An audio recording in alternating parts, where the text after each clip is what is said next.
Hello students, welcome to Maths and Science Zone. In lecture 6 of Matter in Our Surrounding, you will learn the conversion of various temperature scales from Fahrenheit to Kelvin, from Kelvin to Celsius, from Celsius to Kelvin, from Kelvin to Fahrenheit, and from Fahrenheit to Celsius.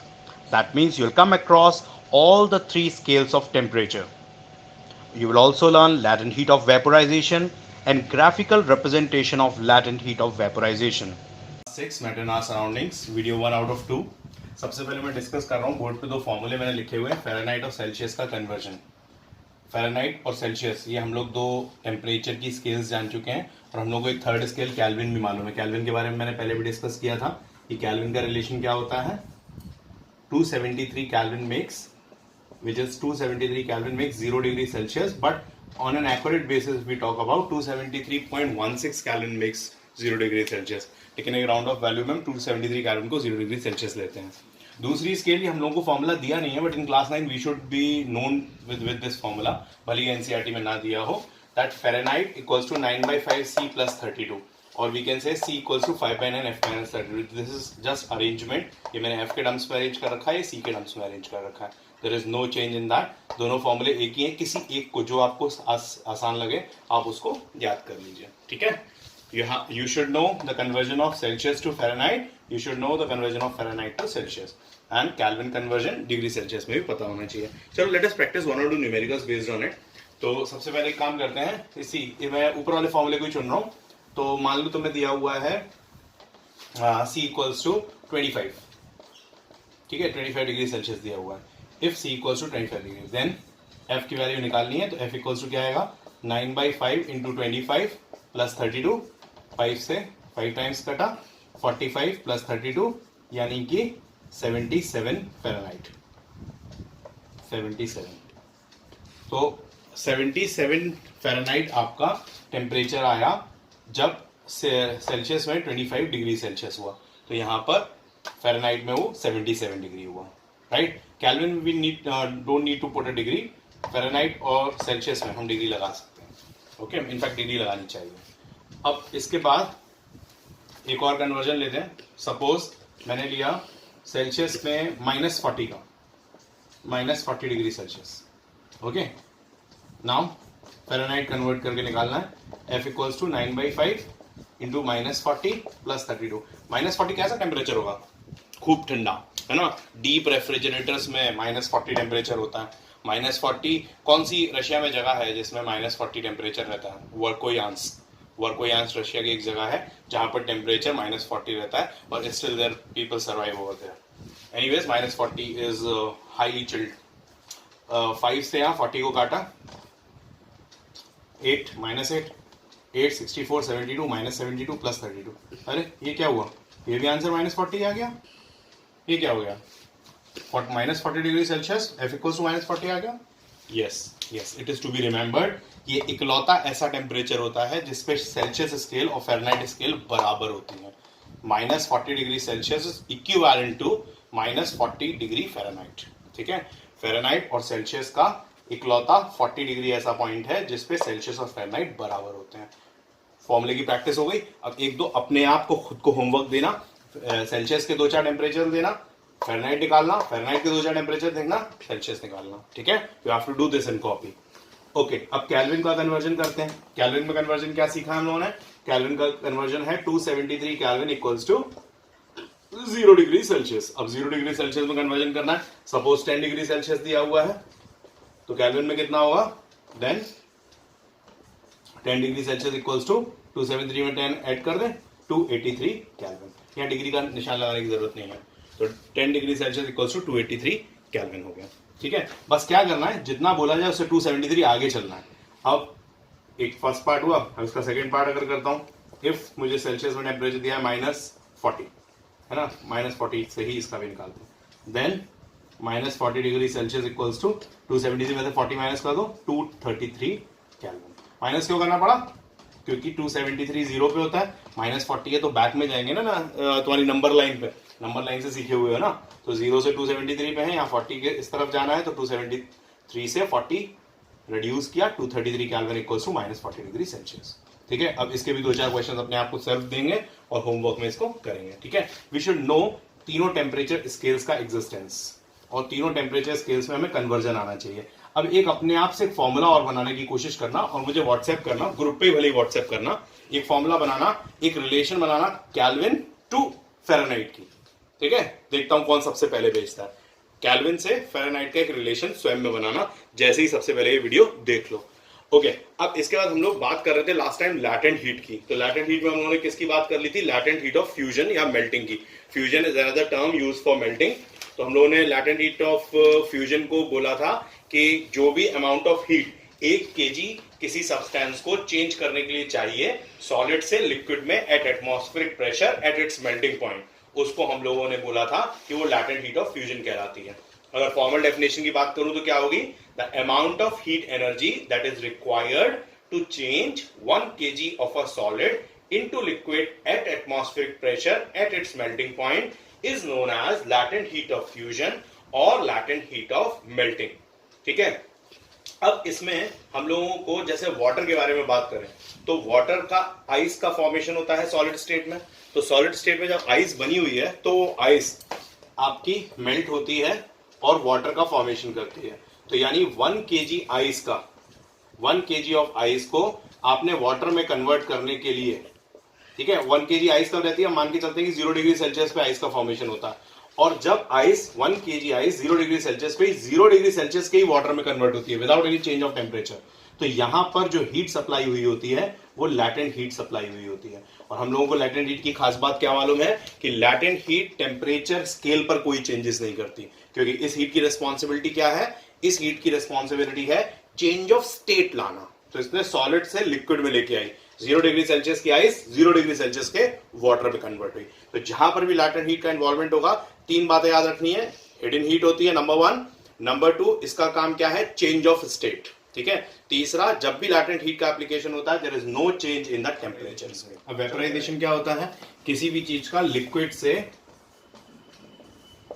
Gaseous state में आना, liquid से gaseous state में आना vaporise होना होता है।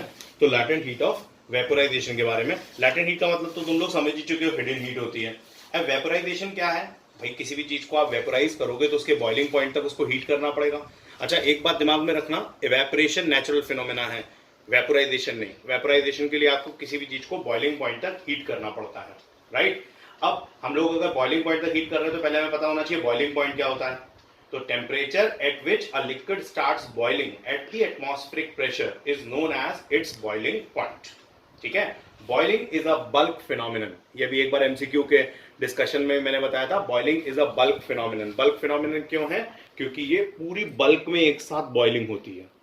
क्यों पूरे बल्क में होती है? ऐसा नहीं हो सकता कि बॉइलिंग हो रही है तो सिर्फ अपर लेयर पे हो जाए, लेयर फिनोमिनन नहीं है ये पूरे के पूरे सारे के सारा जो आप सब लिए हुए हो टोटल क्वांटिटी वो पूरी की पूरी गर्म होगी, वो टेम्परेचर अचीव करेगी तो हम कहेंगे कि बॉइलिंग होना शुरू हो गई। तो इसलिए बॉइलिंग को हमेशा एक बल्क फिनोमिनन बोला जाता है। We have to remember this word कि boiling is a bulk phenomenon. ये 1 मार्कर में पूछा जा चुका है कई बार।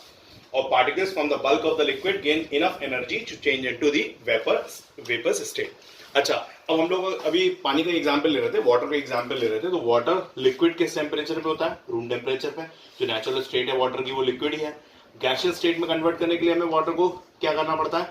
100 डिग्री सेल्सियस पे हीट करना पड़ता है। तो boiling point of H2O is 100 degree Celsius. हम सभी को मालूम है क्लास 7 से कि 100 डिग्री सेल्सियस पे वाटर बॉइल होना शुरू होता है। अब यहां पर भी लैटेंट हीट ऑफ बॉइलिंग क्या होगी? जब 100 डिग्री पर पानी हो, वाटर एट 100 डिग्री सेल्सियस, तब तक तुम्हें बॉइलिंग स्टार्ट होना शुरू नहीं होगी।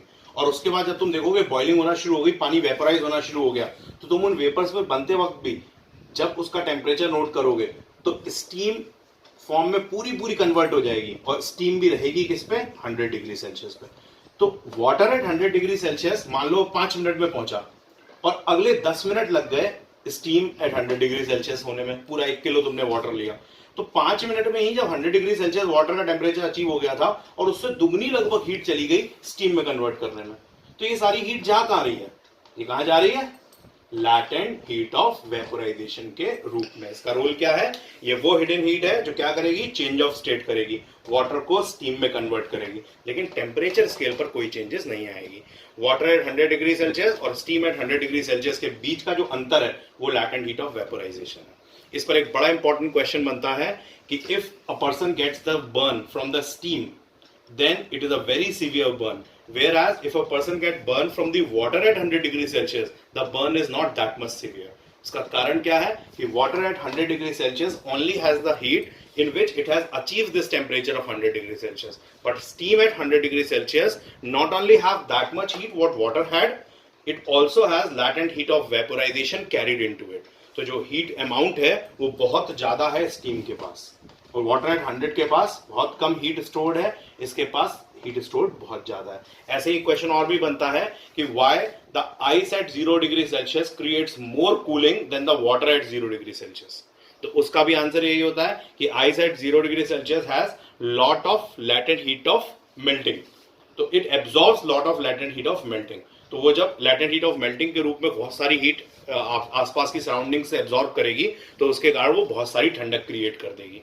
तो इसलिए वो 0 डिग्री सेल्सियस वाली आइस ज्यादा ठंडक क्रिएट करती है वाटर एट 0 डिग्री सेल्सियस से। पूरी जमी हुई बर्फ है, उसको एक 10 लीटर के कैंपर में तुमने डाल दिया 1 किलो बर्फ को, और 10 लीटर वाले कैंपर का पानी पूरी बर्फ मेल्ट होने के बाद पिया, अच्छा ठंडा हो जाएगा। लेकिन वही 10 लीटर के कैंपर में तुम 0 डिग्री सेल्सियस पे बिल्कुल ठंडा पानी लाके 1 लीटर डाल दो या 1 किलो डाल दो, तो कोई खास इफेक्ट नहीं आएगा, पानी तुम्हारा उतना ठंडा नहीं होगा। क्यों? क्योंकि ice at 0 degree Celsius has more capability of absorbing heat from the surroundings as it needs lot of latent heat of melting.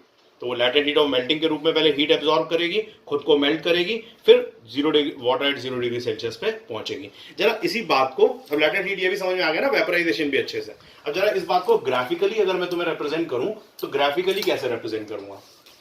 मैंने ग्राफिकली टाइम को एक यहां पर लिया एक्स एक्सिस पे, और उसके बाद मैंने यहां पे लिया आपका हीट को, हीट एनर्जी को। ठीक है, हीट एनर्जी की कोई भी मैंने स्केलिंग नहीं करी, तो आपने क्या देखा? हीट एनर्जी या टेम्परेचर स्केल। ठीक है, टेम्परेचर स्केल लिया मैंने, temperature in degree Celsius, temperature in degree Celsius heat energy को रिप्रेजेंट करने के लिए मैंने यहाँ पे लिया।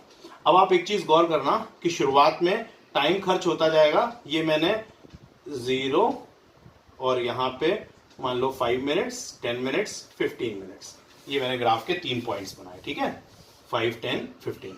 अब इस 5, 10, 15 में मैं यहां पे टेम्परेचर पे मान लो 10, 25 चलता हूं, 25, 50, 75, 100 यहां चला।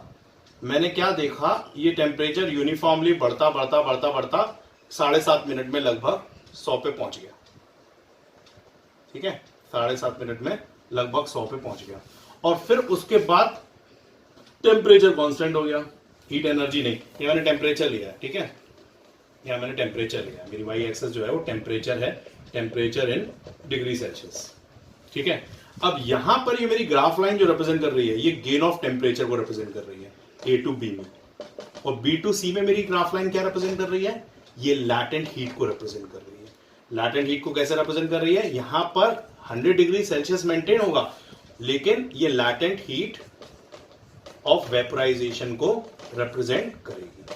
इसको पॉज करो, और पॉज करने के बाद एक बार गौर से समझने की कोशिश करो कि सर ने इसको लैटेंट हीट ऑफ वेपोराइजेशन कैसे लिखा। एक बार पहले सुन लो, यहां से A to B में 0 से लेके 100 तक डिग्री सेल्सियस में टेम्परेचर बढ़ा, जैसे जैसे आप टाइम के साथ हीट देते गए टेम्परेचर बढ़ता गया। B से लेके C तक टेम्परेचर का कोई इंक्रीज नहीं हो रहा है, टाइम बीतता जा रहा है। तो यहां पर कंटिन्यूअस सप्लाई अगर हीट की चल रही है, on continuous supply of heat, यहां पर on continuous supply of heat, ये ग्राफ बनाया गया on continuous supply of heat. तो ये कंटिन्यूअस सप्लाई ऑफ हीट पे अगर ये ग्राफ बनाया गया, तो उस केस में ये B to C का point latent heat of vaporisation का गेन रिप्रेजेंट कर रहा होगा, और B पे क्या होगा? B पे होगा वाटर एट 100 डिग्री सेल्सियस। अगर ये मैं वाटर के केस में बनाया हूं, continuous supply of heat to water. ठीक है, और यहां C पे क्या होगा? Steam at 100 degree Celsius. तो चलो एक और ऐसा ही होमवर्क देते हैं तुम्हें, स्टीम एट 100 डिग्री सेल्सियस। एक और तुम्हें ऐसा होमवर्क देते हैं कि जैसे मैंने on continuous supply of heat to water temperature in 0 degree Celsius time एक ग्राफ सोचा, बनाया, ऐसा ही एक ग्राफ तुम्हें बनाना है जिसमें तुम अपने ग्राफ में मुझे लैटेंट हीट ऑफ फ्यूजन या लैटेंट हीट ऑफ मेल्टिंग को दिखाओगे। जैसे बी पॉइंट पे मैंने वाटर एट 100 डिग्री दिखाया, सी पे स्टीम एट 100 डिग्री दिखाया, तुम्हें किसी एक पॉइंट पे वाटर एट 0 डिग्री सेल्सियस दिखाना है और किसी एक पॉइंट पे आइस एट 0 डिग्री सेल्सियस दिखाना है।